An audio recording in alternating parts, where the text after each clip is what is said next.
How do you have a PDF open where you left off? Locate your PDF and open with your PDF default reader just once. And we're going to scroll through to a different page and then we're going to close out.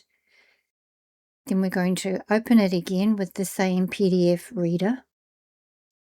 And you'll notice Samsung's PDF default reader always comes back to page 1. So we're going to choose a different PDF reader. Go to the Google Play Store and search for Adobe PDF.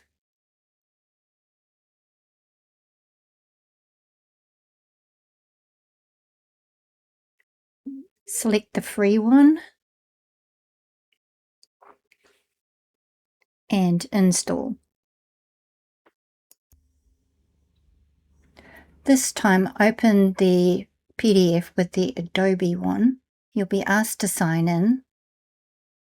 Now when we scroll through and close out, come back in, choose Adobe, it will resume at the page where we left off.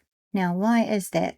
It's because the Samsung PDF viewer will always open on page 1, whereas Adobe will always resume where you left off.